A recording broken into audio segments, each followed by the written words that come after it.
Sometimes this is how I see things. A lot of you won't understand it, but some of you will. So this basically is pretty real for me. I might work on this a little bit. Now, I was telling you, a lot of you, or some of you might understand this totally, and then some of you might not understand it at all. A lot of my abstracts that I do are of eyes, because when you suffer trauma, your mouth is always closed because you don't speak about anything.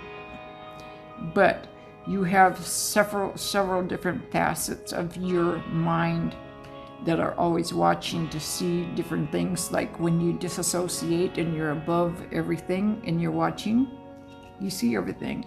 Different parts of you shut down so that maybe you store it away.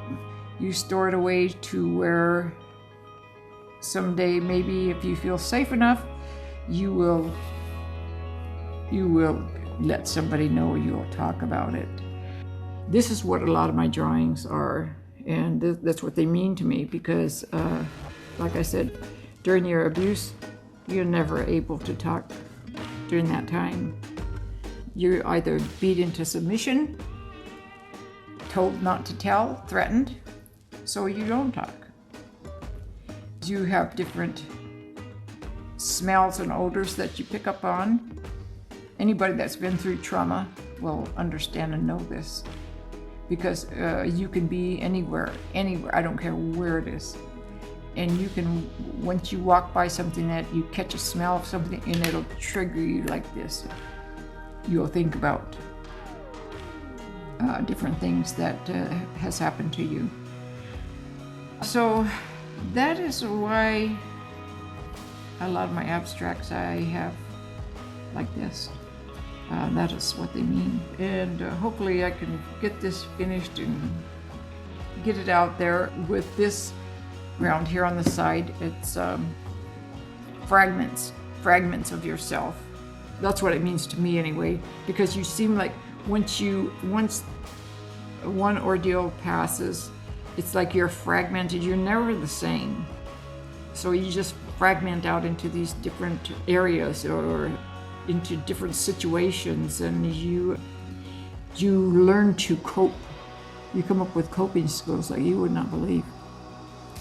However, a lot of the time I've found, now that I'm older, the coping skills that I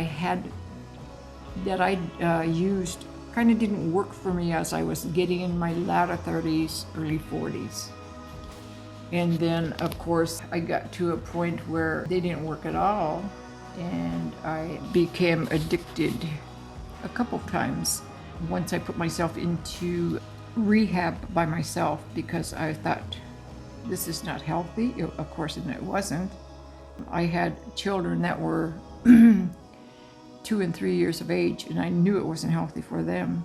So I put myself into rehab, and I recognized it, I think, about a month once I started into my addiction. I can honestly tell you, any time that my children reached the age of when they started walking, still in diapers, but they started walking, it would make me angry. It would upset me terribly. Now, I had 2 toddlers.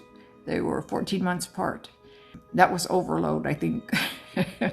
I can say it now and laugh, but it wasn't at the time, because that threw me into a real quick downward spiral. I recognized it when my daughter had already been walking probably 10 months. And then, but both of them were very small. And then my son started walking. And so that's what happened there. Not an excuse, it was just a recognition on my part. I knew exactly what was going on, because that's when my abuse started, was that I can remember, was when I was small, in diapers, just barely walking. I was sexually molested by my stepfather. So that was what was causing me to go into that downward spiral. At this time, they was paying the white men, $60, I think it was at that time, to marry a Indian woman, a native woman, and bring her off the reservation. And the reason they was doing that was to try to wipe out the native bloodline. You can read about it. It's in some history. You know, if you Google it, you'll find out. I always tried to escape where I grew up. I guess I knew it wasn't healthy for me. It didn't offer me anything but bad feelings, so I always tried to escape from there. I'm not sure. I'm kind of debating whether I should put color in it, but then I was thinking if I just put color, you know, on the fragments, because when I myself, not you, but when I am in a state like this and I see things like this, I don't really remember in color. It's either even in my, a lot of, when I was younger, even in my decisions, there was never a gray area. It was either black or white. For me, it's been very hard to get to a point of where I'm just in the neutral.